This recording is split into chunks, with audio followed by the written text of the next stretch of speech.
I'm joined now by Jim Wells, who's the chair of the Health Committee. This policy does leave us somewhat in limbo on this issue because people locally perhaps know this as a fact, but we can't report it officially. Is that something that concerns you? Yes, and I knew it was a fact at the weekend, and I'm very surprised it hasn't been announced. I think this is a retrograde step because the Department and the Chief Medical Officer promises us full transparency and openness on this issue.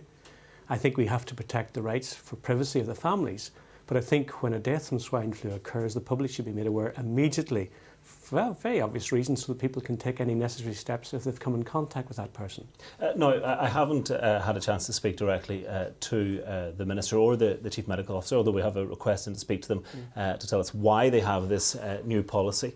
But we had the case there, the school in Londonderry, where 2 pupils died, both with special needs. And there was concern there too about delay in telling the family in that particular case, not even the public. Yes, indeed. The department admitted they made a serious mistake and the Minister had to come before the Assembly and make an apology. The family weren't told. Other members of the family contracted swine flu, not knowing that the deceased had sadly passed away from this condition. I just can't see the logic of this decision because openness will reassure the public rather than create panic and suspicion. And inevitably what's going to happen is when someone passes away, rumours will start to spread, the press will pick up on it, and maybe an inaccurate story will be published. So I think the department needs to have a look at this again.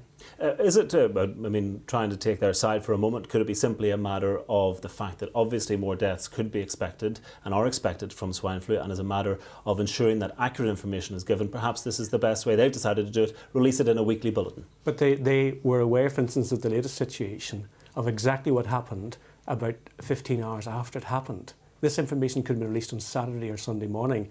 There is no excuse whatsoever waiting to Thursday when they had the facts at their disposal 5 days earlier. OK, and looking at this weekly bulletin, there is an awful lot of information contained in this, some of it well above my head as a layperson.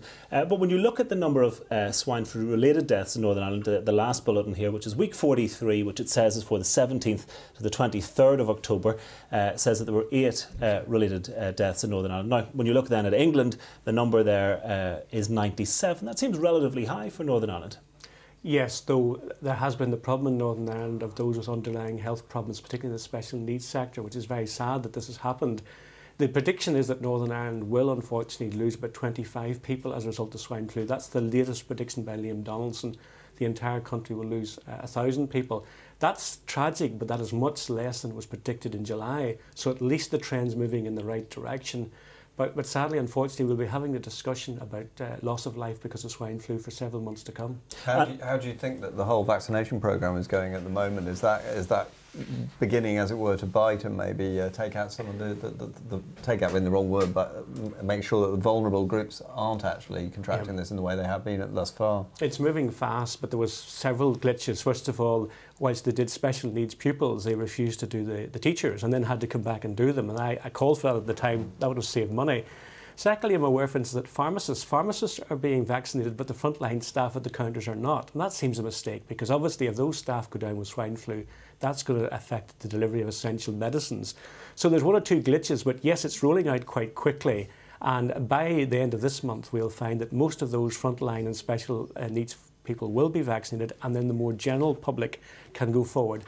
So, yes, I must say it's been quite impressive, and we have been leading the rest of the United Kingdom in this programme. And in terms of statistics, OK, we've got an idea of how we're doing in relation to deaths, but I imagine the authorities have just completely lost track of the actual number of cases, because it's now rife out there, isn't it? Yes, they don't swab, they don't test anymore.